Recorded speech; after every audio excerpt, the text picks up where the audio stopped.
first graders. Welcome back to your TV classroom. Today is Monday, January 25th, and I hope you had a great weekend. I hope you had some time outside, even if it was raining or yucky outside. It's important to play outside. We do not melt in the rain, right? We just get wet and then we go inside and get dry. So make sure you're spending time playing outside every single day, okay? Before we begin, let's do our zone check-in.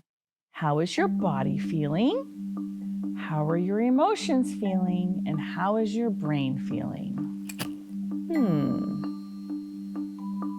Let's see. Rashid, how are you feeling today? You're in the green zone. Me too. I'm feeling what we call content. Can you say that word, first graders? Content. What does that mean?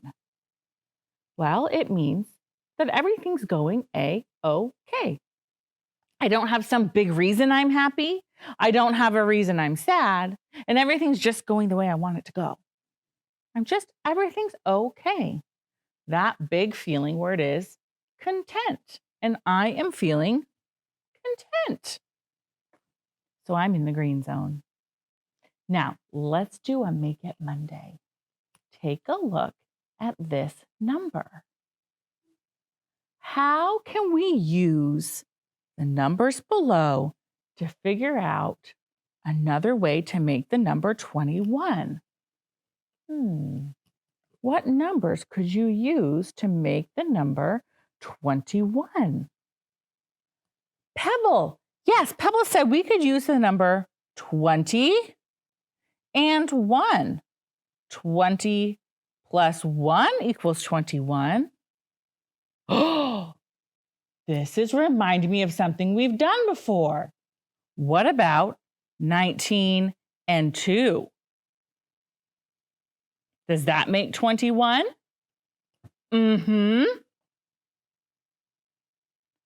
Oh, we can't do the next one. There's no 18. Oh, no 18 for this one. But we have 17. 17 plus what? Yes, 17 plus 4. Oh, there's no 16. But there is 15. So what would it be? 17, 16, 15, 4, 5, 6. Very good. Ooh, what about 12? 12 plus, well, 17, 16, 15, 14, 13, 12. I have to do 3 of them. 6, 7, 8, 9. What was that, Rashid? Oh, look at that, Rashid. Rashid said, well, look at 19 plus 2 and 12 plus 9. It's really interesting because the ones places just switched. They did the 9 ones and the 10 moved over and the 2 ones moved over to the 10. Pretty interesting. I wonder if that would work with 17 plus 4. So we keep the 10 and we put the 4 there. And then we move the 7 over here. Does that work? Oh, it does. That's pretty cool. All right. There are a lot more ways to make 21. If you can think of ways to make 21, what I want you to do is first you need to write it down. Then you can either give it to your teacher to send to me, or you can send it to the TV classroom from your email down at tvclassroom@tacoma.k12.wa.us. And then if I get some, the next time we do Make It Monday, I'm going to share the Make It Mondays from the week before of students who sent them to me. And I'll even get to say your name and your school on our TV classroom. If you want, I don't have to. How cool is that? Wow, that's awesome. Now, today we are learning to solve word problems with 3 addends. Yesterday we talked about what happens when there's more than 2. And we learned that you combine 2 addends first and add the third one. Today, we're going to be looking at some story problems and solving with 3 addends and showing our thinking. Okay? We're going to warm up our brain again. What is 10 plus 5? Well, if I have this full and I have 10, and then I have 5 more, 11, 12, 13, 14, 15. Very good. We're practicing our teen numbers. What is 7 plus 10? 17. What is 10 plus 9? 19. And what is 8 plus 10? 18. Very good, first graders. Nice job. Okay, we're going to read. We're going to read it 3 times because strong mathematicians read story problems multiple times so that they can understand them better. So the first time, I want you to shake your hands. And all you're going to do is tell me what's going on. You don't have to use numbers. I just need to know what's the situation so we can kind of get a mental image of what's happening in the problem. You ready? Pat collects 8 cans of food. Max collects 2 cans, and May collects 4 cans. How many cans do they collect in all? So what's going on? We've got people collecting cans. Okay, great. Can you picture that in your head? Can you see people with a stack of canned food sitting in front of them? Awesome. Now we're going to go and find a question. What are we trying to solve in this problem? You ready? Pat collects 8 cans of food. Max collects 2 cans. May collects 4 cans. How many cans do they collect in all? So what's the question?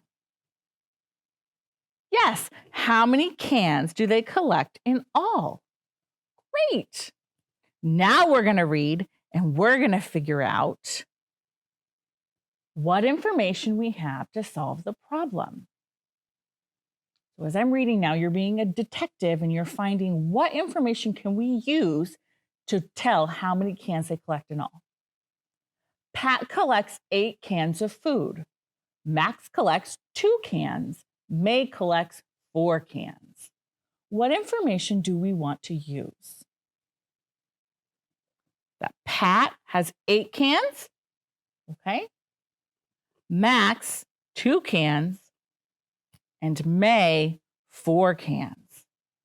Okay, let's get our whiteboards out and let's model the problem first. Strong mathematicians do not go straight to numbers. They make a model or draw a picture to help them solve the problem.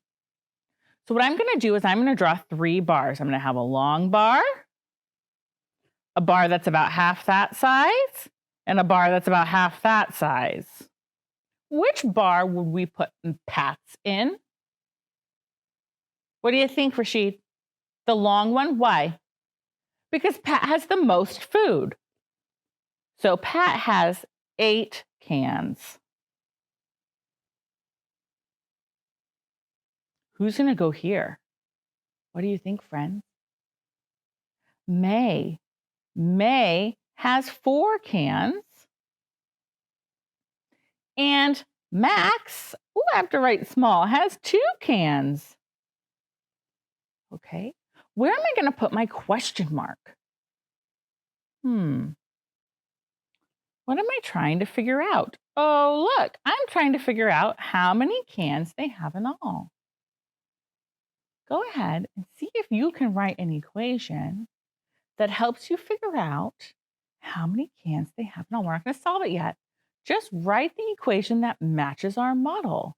I have a part of 8, a part of 4, and a part of 2, and I'm putting them all together to find the total. Okay, I have 8 plus 4 plus 2 equals We don't know. Take a look at these numbers. Do you see any friends of 10? Yes. Which ones are our friends of 10? Which one do we want to start with? Because you can add in any order, right? So we're going to do 8 plus 2 is 10. And then 10 and 4 is 14. So how many cans do they collect? 14 cans. Great job. Okay, let's see. Let's look what they did here with some dots. They did 8 and 2 and 4. And then look what they did. They put the 8 and the 2 together to make 10 and added 4, and they did the same thing we did. Now look, does ours look the same or different? Ours looks a little bit different. Is that okay? Yeah, there's more than one way to solve a problem. Pretty amazing, friends. So now, let's look at this problem and see if we can do it together. We can just have it just on the screen, Mr. Kevin. Because I'm going to write on this one, so because it's not all words. So it says, Asha makes 6 puppets. Jay makes 4 puppets. Tomas makes 3 puppets. Now they've already built a model, so I want to highlight our information with the colored dots they use. So which one am I going to highlight yellow? How many dots are yellow? 3. So I'm going to highlight not green. I don't know why it did. It's not wanting to do what I'm asking it to do. Oh, yellow. Tomas, 3 puppets. Okay, who is red? Asha, because it's 6 and there's 6 red dots. Asha has 6 puppets. Okay, who's blue then? Jay is blue because Jay made 4 puppets. Do you see how they modeled that? Okay, now let's see what they did for their equation.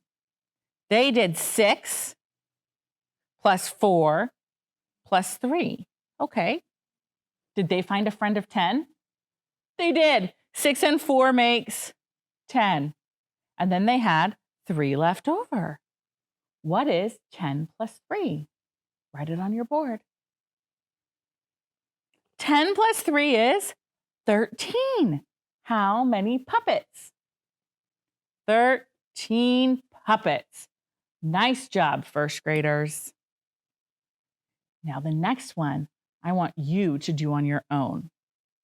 Okay? I would like you to look at this picture, and then on your board, I want you to write the equation, the friend of 10 you found, plus the extras, and then write the answer to the equation below. Are you ready? I'm going to give you 1 minute. Go.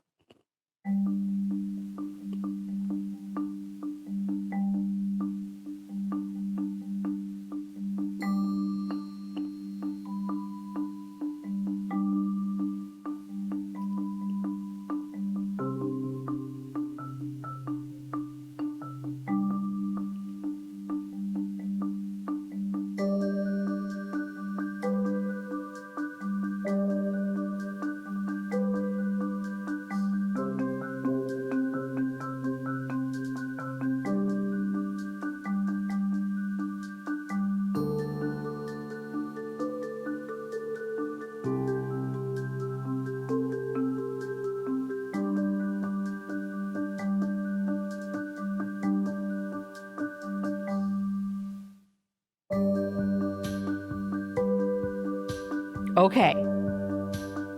What did you get for the friend of 10? Did you get 10? 9 and 1 makes 10.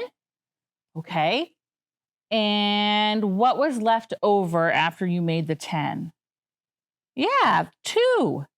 So what is 10 plus 2? It's 12. So what is 9 plus 2 plus 1? It's 12. Nice job, friends.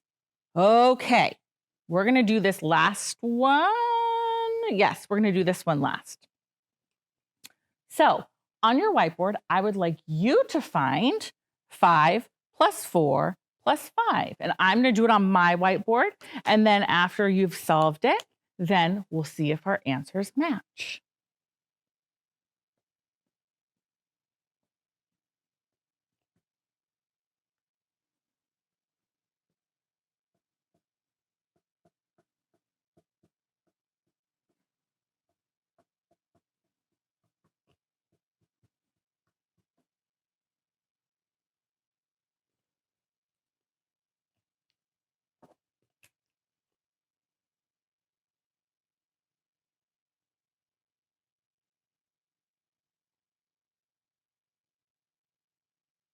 Okay, are you ready? Look at my whiteboard. I did 5 and 5 make 10, plus the extra 4 equals 14. 5 plus 4 plus 5 is the same as 14. Did you get that answer? Nice job. Now, friends, our assignment today is page 313 and 314, practicing finding the friend of 10, adding the extra ones, and finding the answer to 3 addends. Okay? Today we learned to solve word problems and just equations with 3 addends. We built models, we used strategies to solve the 2 addends and then added a 3rd addend. What strategy did we use today? Finding friends of 10. Then we added the 3rd addend and we were able to find the solution to the problem. Excellent job today, first graders. Now, before your break, make sure that you grab all the materials you need for your time with Miss Oslin, your ELA packet, your pencil, your learning buddy, your whiteboard, your marker, and then take your break, take care of your needs, and then be ready to learn when Miss Oslin comes back. Have a great day, and I will see you tomorrow. Bye.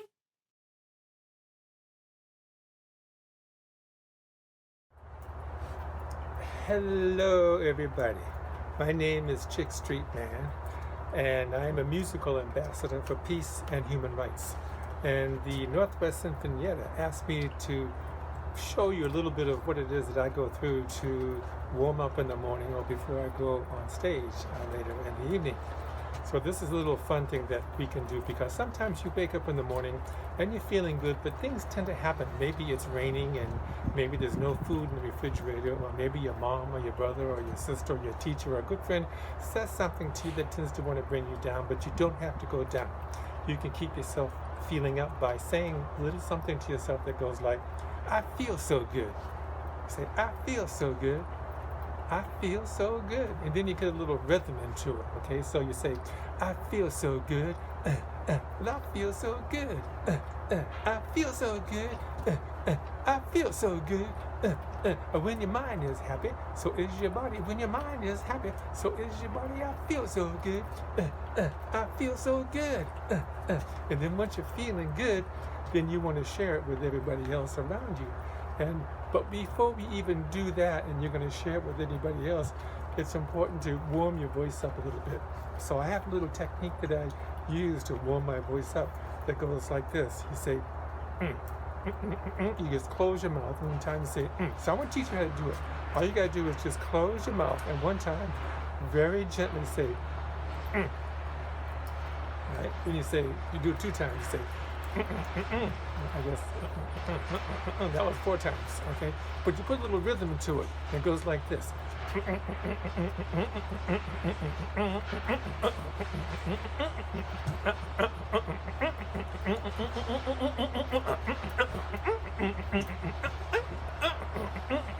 So that later on in the evening, when you're hungry and you're back home, and there's no food on the table, you can say, where the dinner, mama? Where the dinner, daddy? Just don't tell him I taught you how to do that, okay? So this is all about relaxing and enjoying, feeling yourself relax in your body. Thank you.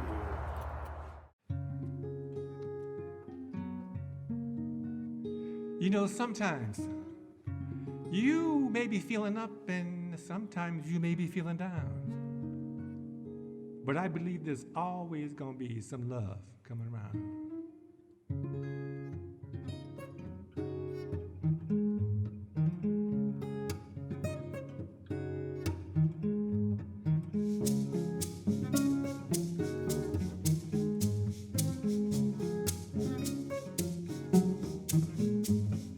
People, you say you believe in rhyme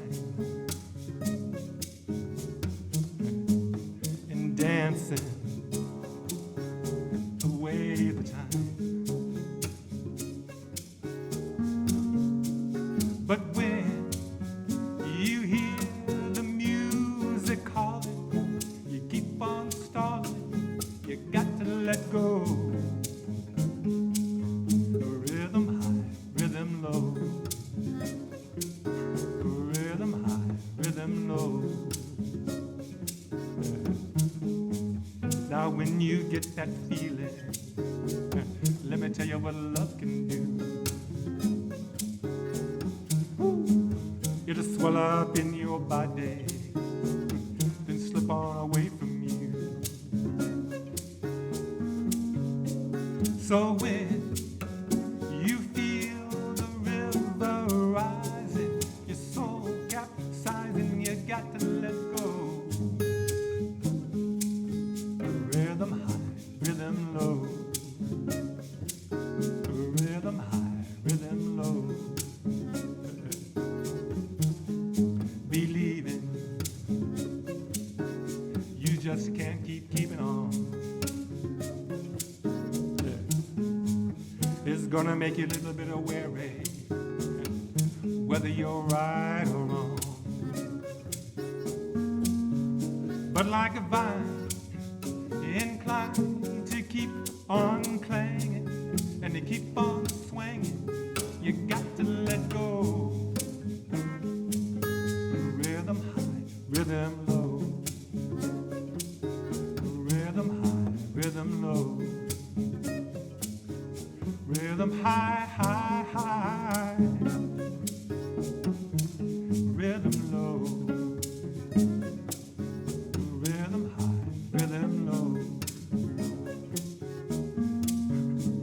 And if the fire's got you burning, ain't no returning, you got to let go. Rhythm high, rhythm low. Rhythm high, rhythm low. Rhythm high, high, high. Rhythm low. Got to keep on moving. Rhythm high, rhythm low.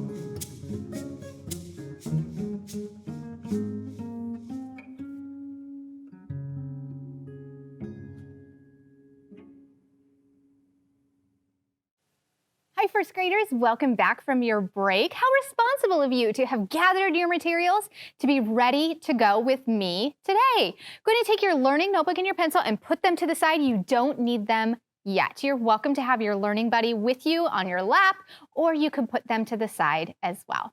Let's remind ourselves what our responsibility is when we come together today and every day. Your job is to listen, share, read, and write. You are a strong listener when you keep your eyes on the speaker, when you listen to the speaker, and when you think about the words. You will get opportunities to share today. I do want you sharing your ideas. I want you talking about the book we're going to read and about the ideas that I'm presenting to you. And if you have someone in the room who's also going to be sharing, then you get to practice your active listening skills when they share and think about what you could learn from their ideas or their perspective on things. Now, you'll remember that we have been using our feelings tree to think about how we feel in order to name them. Do you remember some of the feelings that we've added to our feelings tree? We have happy, sad, mad, hurt, upset, angry. And these are all feelings that we all feel. Do you remember what tool we use to figure out how strongly we're feeling our emotions? That's right. It's our feelings thermometer. And we use this to measure how strongly we're feeling an emotion. So we know if we need to stop and think before we do or say anything. So we learned last week about feelings, and we learned that people can have different feelings about the same situation. There might be a situation where you don't get your music class, you get PE instead. Some of you, that might make you sad because you love your music class. And of course you like PE also, but you would be sad to not have music. Some of you, while you still love your music class, it would make you happy because you're excited to have more PE. That's the same situation, but you might feel differently than someone else. And today I want to teach you how to use observation and active listening skills to be feelings detectives. What? First graders, detectives? We know something about that. We have been word detectives. But today I want you to think about how you can be a detective. How can you gather clues to figure out how someone else is feeling? Mr. Kevin? What is an observation? Oh, thank you. An observation is something that you see or notice or think about a situation or about someone. So this is excellent. Mr. Kevin, let's practice doing this with Rashid. Okay. So let's look at Rashid, and we're all going to make an observation, which is a noticing or what do you see about Rashid. And your sentence might sound like, I notice, I observe, or I see, Take some think time.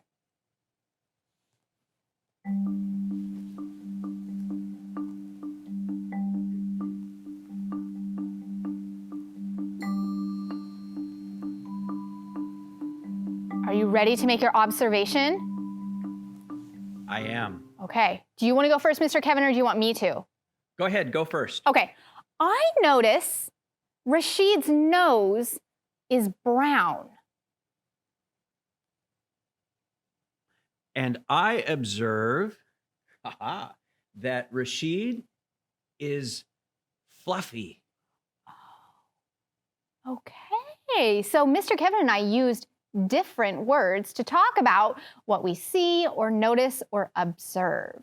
So use your strong observing or active listening skills today to figure out how someone else is feeling. The question we're going to be thinking about is, how does being a good listener help you identify, which means name, how someone else is feeling? And this is a question that you are going to write about in your writing or learning notebook after our lesson for your independent work today. Now, let's review active listening. This is part of being a strong listener. Active listening posture, which is how you hold your body. You look at the speaker. You should be quiet so that you're actually listening. And this says sit still with your hands in your lap. I'm not too concerned about your hands being in your lap, but I would like you to pay close attention to how if you're moving your body around when someone else is talking, I wonder if they're going to be able to concentrate. And you know what though? If you are someone who, in order to concentrate, you need to move your body around a little bit, then that's okay too. So you decide your active listening posture, but do your best to look at the speaker and to be quiet so that they can speak. Even if you're showing active listening posture, like if I do this, watch. I'm looking at the speaker, I'm quiet, and my body is still. But you know what? I was thinking about what I have to do later today. So I wasn't really listening. That's why it's important to remind yourself to focus, which means your brain should be thinking about whatever it is the other person is saying. That's how you know that you're actually listening. Also, if you are using strong listening skills, you have active listening posture, you are focused, you should be able to say it back, which means when someone uses their I message to tell you how they feel, you could be able to say, so you feel, because, And that lets the other person know that you really understood what they were saying. And it also lets you know that you understood what the other person is saying. And if you have active listening posture and you're focused and you're not able to say it back, it's absolutely okay to ask questions. That might sound like, I'm not sure I understand. Can you tell me more about, And that lets the other person know that you were listening, but you're still not sure. And it gives them another opportunity to explain what they're thinking or feeling. Okay, now that we have reviewed active listening, we are going to read this book called Owl Babies by Martin Waddell. And it was illustrated by Patrick Benson. And while we read this, I want you to be detectives, feelings detectives this time, looking out for clues about how our characters feel. So let's practice just by looking at the front cover. You're going to make observations. What do you see? What do you notice about the owls to decide how they're feeling and why you think that? Okay, go ahead, do your observation.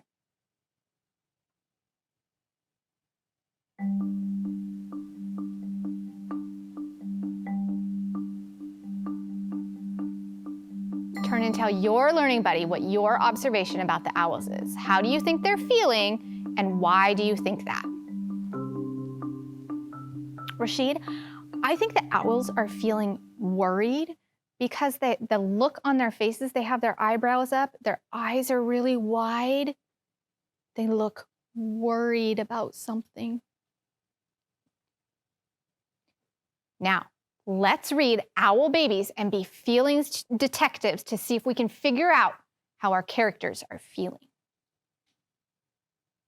Once there were 3 baby owls, Sarah, Percy, and Bill.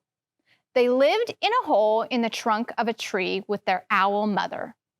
The hole had twigs and leaves and owl feathers in it. It was their house.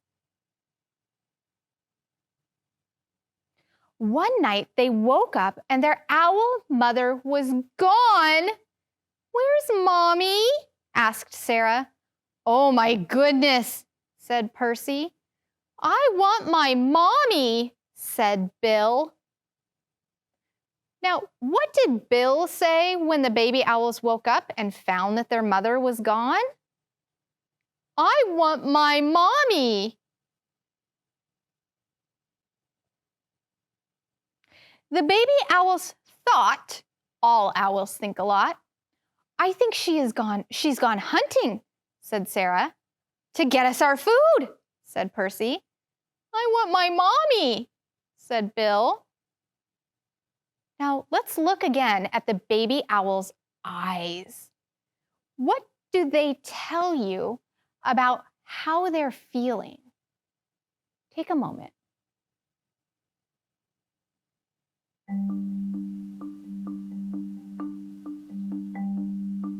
Turn and tell your learning buddy what you think their eyes are telling you about how the owls are feeling.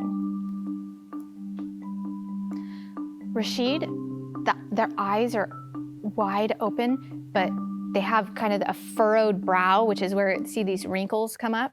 And that makes me think that they're, again, worried or nervous. concerned.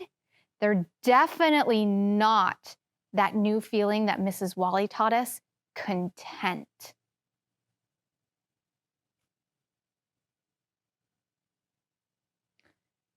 But their owl mother didn't come. The baby owls came out of their house and they sat on the tree and waited. A big branch for Sarah, a small branch for Percy, and an old piece of ivy for Bill. She'll be back, said Sarah. Back soon, said Percy. I want my mommy, said Bill. Now, why do you think Bill keeps repeating, I want my mommy? He misses his mommy. Yeah, maybe he's also feeling nervous about where she might be. He's worried or concerned about her. Let's continue being feelings detective to see if we can figure out how our characters are feeling. It was dark in the woods, and they had to be brave, for things moved all around them. She'll bring us mice and things that are nice, said Sarah. I suppose so, said Percy. I want my mommy, said Bill. They sat and they thought. All owls think a lot. I think we should all sit on my branch, said Sarah. And they did, all three together. Now, why do you think the baby owls all decided to sit on the branch together? Take some think time.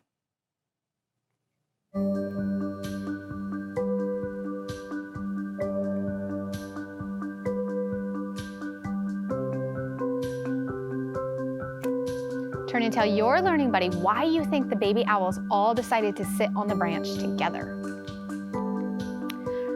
Rashid, I think that when the baby owls cuddle together, it makes them feel better. It makes them feel safer, and it brings them some comfort when they're not feeling safe or happy about where their mother might be.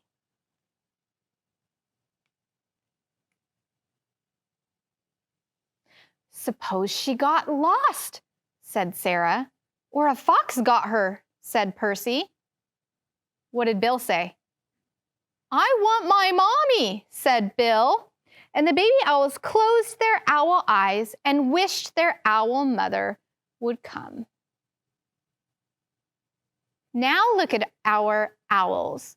What can you tell from looking at the owls in this picture? I'm observing that their eyes are closed, which makes me think that they are sleeping. And she came.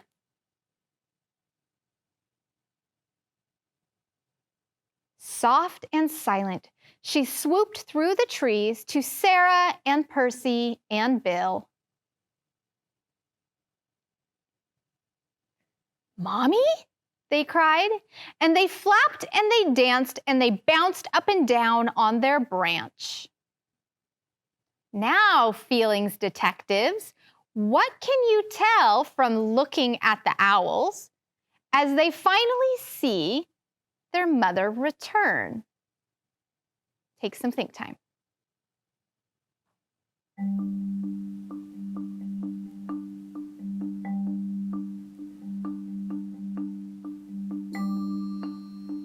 Turn and tell your learning buddy what you are thinking. Rashid, I'm noticing again that their eyes are wide, but they're not like furrowed wide like they were when they were worried. And I'm noticing they're even kind of jumping up off the branch. I think they're excited.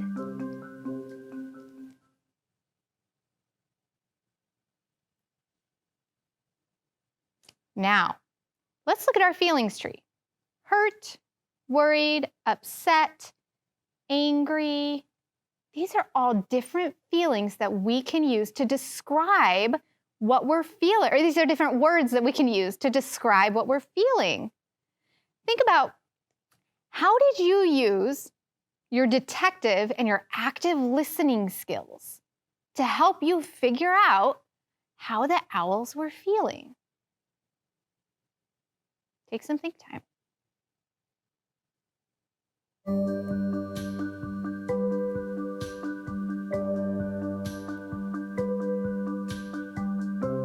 Turn and tell your learning buddy. Rashid, I was looking at the book and the pictures. I was focused. I set it back, which means I kept repeating what I was hearing and understanding, and was asking a lot of questions. Now, let's think about a time, because we decided that the owls were feeling maybe worried or upset or nervous.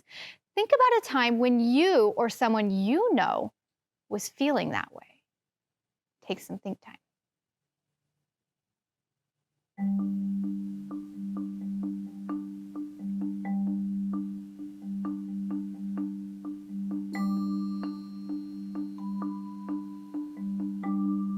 Now turn and tell your learning buddy about a time when you felt like our owls felt.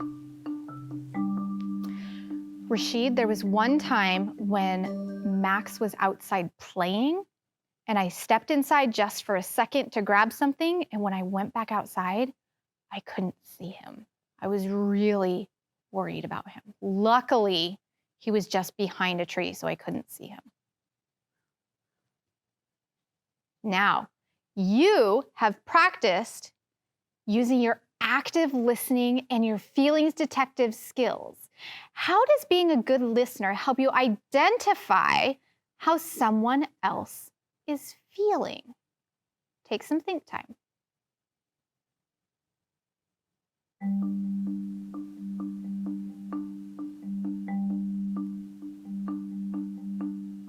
Turn and tell your learning buddy what you were thinking. Rashid, oftentimes people, if they use an I message and I'm really paying attention and I'm focused to what they're saying, I can understand and identify how someone is feeling.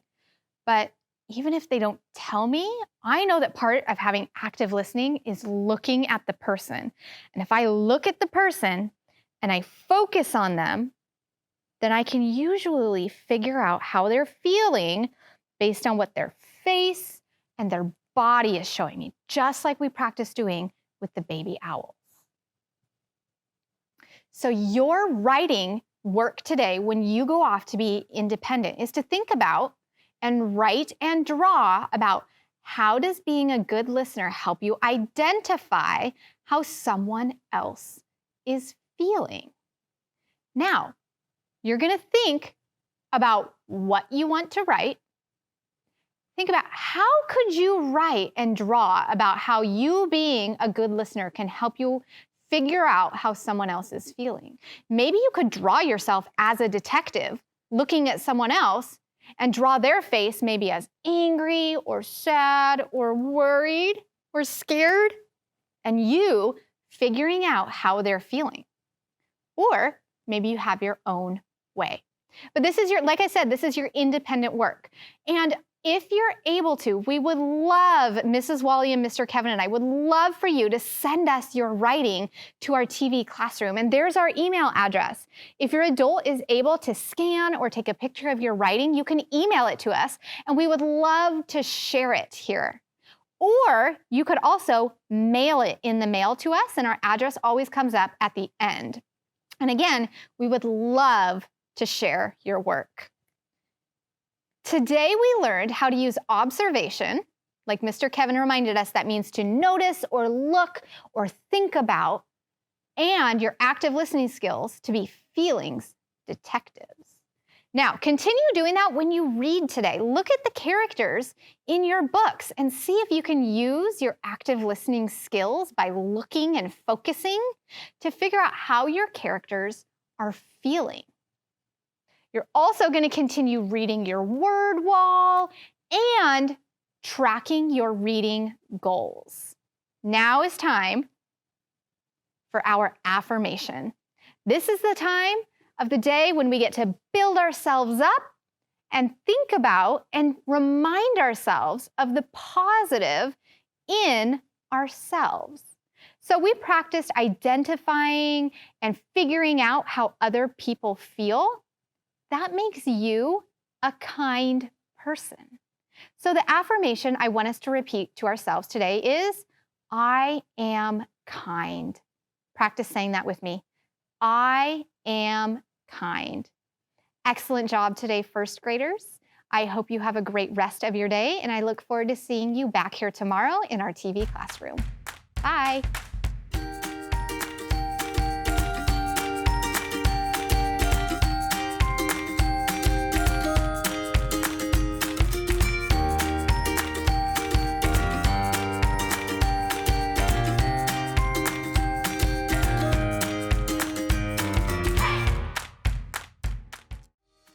Hey kids, we want to see your work.